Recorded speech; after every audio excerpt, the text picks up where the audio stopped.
بسم اللہ الرحمن الرحیم۔ دوستو، بزرگوں اور دینی بھائیوں، آج کے زمانے کا بلکہ یہ کہیے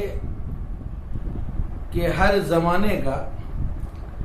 ایک خطرناک مرض وہ حب مال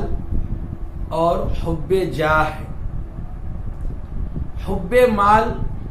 یعنی مال کی محبت اس امت میں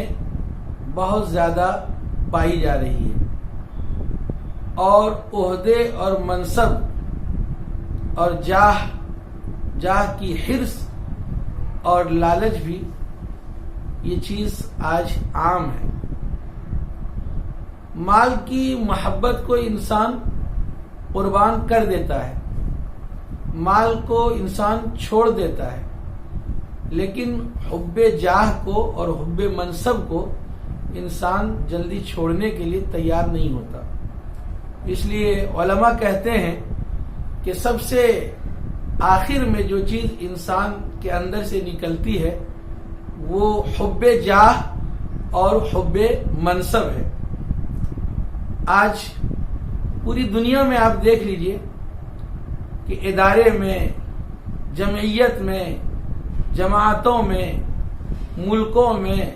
شہروں میں جو سب سے بڑا فتنہ ہے وہ حب جاہ کا ہے، عہدہ اور منصب حاصل کرنے کے لیے ہے۔ مال انسان قربان کر دیتا ہے، لیکن جیسا کہ میں نے بتایا کہ حب جاہ جو ہے اس کو چھوڑنے کے لیے، منصب کو ترک کرنے کے لیے انسان قربانی دینے کے لیے تیار نہیں ہے۔ یہ بہت خطرناک بیماری ہے، یہ بہت خطرناک مرض ہے۔ اللہ کے نبی صلی اللہ علیہ وسلم نے مثال دے کر فرمایا، تشبیہ کے انداز میں فرمایا کہ دو بھوکے بھیڑیے کا بکری کے ریوڑ میں داخل ہو جانا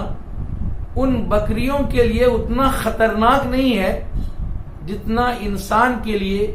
حب جاہ اور حب منصب جو ہے خطرناک اور مہلک ہے۔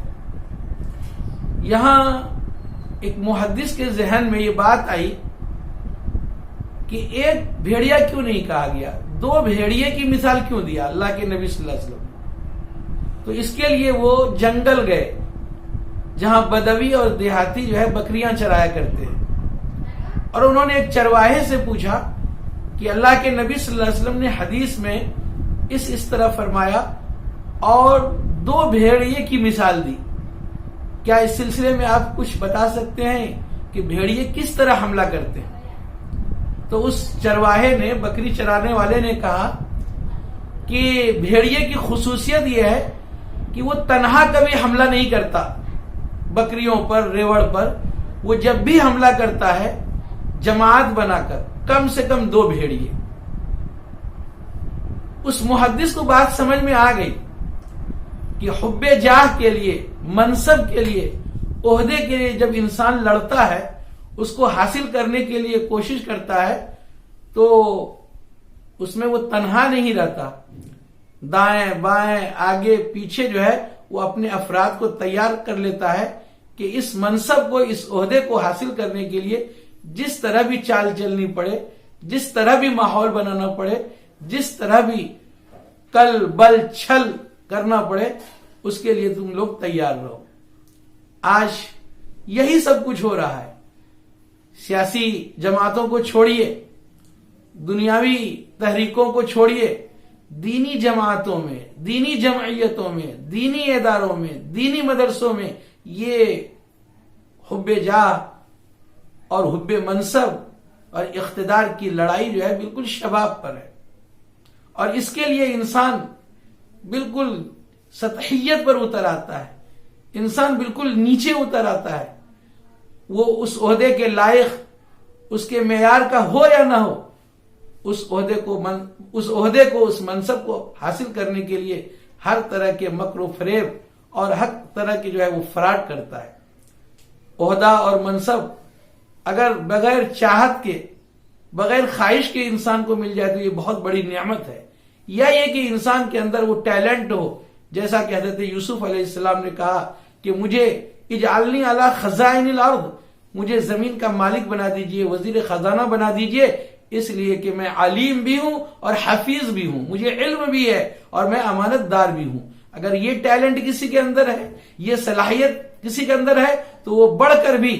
اس عہدے کو حاصل کر سکتا ہے اور انسانیت کی خدمت کر سکتا ہے. لیکن خواہ عہدے کے لیے لڑنا مرنا، اس کو حاصل کرنے کے لیے ہر طرح کے راستے اختیار کرنا، یہ اچھی چیز نہیں ہے. اللہ کے نبی صلی اللہ علیہ وسلم کی خدمت میں ایک شخص آیا، ایک صحابی آئے اور کہا اللہ کے نبی مجھے کہیں کا والی اور گورنر بنا دیجئے. اللہ کے نبی صلی اللہ علیہ وسلم نے فرمایا لا تسأل الامارہ، حکومت اور عہدہ مت مانگو. اگر بے ملے مل جائے، مانگے مل جائے تو تمہارے لیے اللہ کی طرف سے خیر اور برکت ہوگی، اور اگر مانگ کر لوگے اور جو ہے طلب کر کے لوگے تو وہ تمہارے لیے باعث خیر جو ہے وہ چیز نہیں ہوگی. اس لیے انسان کو سمجھنا چاہیے، غور کرنا چاہیے کہ بغیر حیثیت کے اس معیار پر نہیں اترتا ہو اور اس عہدے اور منصب کو وہ حاصل کرنا چاہتا ہے تو یہ اچھی چیز نہیں ہے. اللہ تبارک و تعالی ہم سب کو اس بیماری سے، اس برائی سے بچنے کی توفیق عطا فرمائے. وآخر دعوانا ان الحمد للہ رب